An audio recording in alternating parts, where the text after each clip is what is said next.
விவசாய நிலங்களில் மின் கோபுரங்கள் அமைப்பதால் தங்களுக்கு பெரும் பாதிப்பு ஏற்பட்டுள்ளதாக கொங்கு மண்டல விவசாயிகள் வேதனை தெரிவித்துள்ளனர். அவர்களின் துயரத்தை பதிவு செய்கிறது இந்த சிறப்பு செய்தி தொகுப்பு.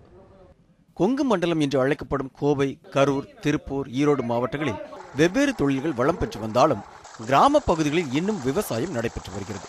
சாயப்பட்டறை கழிவுநீர், தண்ணீர் பற்றாக்குறை, மின் தட்டுப்பாடு, எரிவாயு குழாய் பாதை என பல்வேறு சிக்கல்களால் கொங்கு மண்டலத்தில் விவசாயம் பெரிதும் பாதிக்கப்பட்டுள்ளது. இந்நிலையில் விவசாய நிலங்களின் வழியாக மின் கோபுரங்கள் அமைத்து மின்சாரம் கொண்டு செல்லும் திட்டம் கொங்கு மண்டல விவசாயிகளுக்கு பெரும் பாதிப்பை ஏற்படுத்தியுள்ளது. தமிழகத்தின் பல்வேறு பகுதிகளில் உற்பத்தி செய்யப்படும் மின்சாரம் மிகப்பெரிய மின் கோபுரங்களின் வழியாக பல பகுதிகளுக்கும் கொண்டு செல்லப்படுகிறது. இந்த மின் கோபுரங்களால் பெருமளவு நிலம் வீணாவதாக விவசாயிகள் தெரிவிக்கின்றனர். ஒரு மழை காலத்துக்கு நாங்கள் சாட்டப்பட்டி போய் கையில் தொட முடியாது. தண்ணி குடிக்கிறதுக்கு தண்ணிக்கும் கூட நாங்கள் அடுத்த கிணத்துக்கு தான் போக வேண்டியது வரும். நான் இந்த இடத்துல குழந்தைகளுக்கு சின்ன ஜெருசியில் வச்சு உட்காந்துருக்கிறேன். அதையெல்லாம் இந்த கவர்மெண்ட் எந்த கவர்மெண்ட்டும் பொறுப்பே எடுத்துக்கலைங்க. அவங்க சொல்றதுக்கு அவங்களுக்கு தான் சாதகமாக போறாங்க. எங்களுக்கு எந்தனோட சாதகமும் இல்லை. எங்களுக்கு எந்த உதவியும் பண்ண மாட்டேங்கிறாங்க. விவசாய நிலங்களில் மின் கோபுரங்கள் அமைப்பதற்கு வழங்கப்படும் இழப்பீடு தங்களுக்கு தேவையில்லை என்றும் விவசாயத்தை காப்பதே தங்கள் நோக்கம் என்றும் விவசாயிகள் தெரிவிக்கின்றனர்.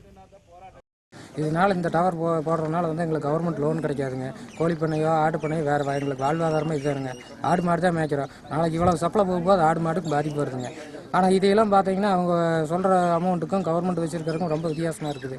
எங்களுக்கு அது ரேட்டுங்கிறது முக்கியம் இல்லைங்க. இதை மாற்றுப்பாதையில் கொண்டு போனாங்கன்னா எங்கள் ஏரியா வாழ்வாதாரங்கள் ரொம்ப பாதிக்காமல் இருக்குங்க. ஓரிடத்தில் உற்பத்தி செய்யப்படும் மின்சாரத்தை வேறு இடத்திற்கு கொண்டு செல்வது தொழில் வளர்ச்சிக்கு தேவைதான் என்றாலும் விவசாய நிலங்களை பாதிக்காமல் மின் கோபுரங்கள் அமைத்து மின்சாரத்தை கொண்டு செல்வதே நல்லது என்று விவசாயிகள் தெரிவிக்கின்றனர்.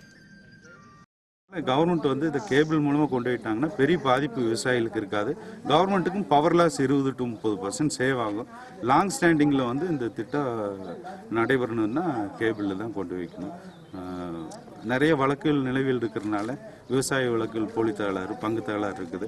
வருங்கால சந்ததிகளுக்குள்ளும் எங்களுக்கு இந்த பிரச்சனை இல்லாமல் நாங்கள் அமைதியாக எங்களோட வாழ்க்கையை முறையாக கொண்டு போகணும், விவசாயத்தில் இருக்கணும்னா கவர்மெண்ட் வருங்காலத்தில் கேபிள் அமைச்சு கொண்டு போகிறதுக்கு வலியுறுத்தணும்.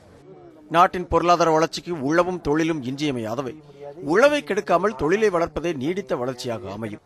விரைந்த தொழில் வளர்ச்சிக்காக விவசாய நிலங்களை அளிப்பது எதிர்காலத்தில் உணவு பஞ்சம் ஏற்பட வழிவகுத்துவிடும் என்று விவசாயிகள் தெரிவிக்கின்றனர். நியூஸ் 7 தமிழ் தொலைக்காட்சிக்காக திருப்பூரிலிருந்து செய்தியாளர் கதிர்வேல்.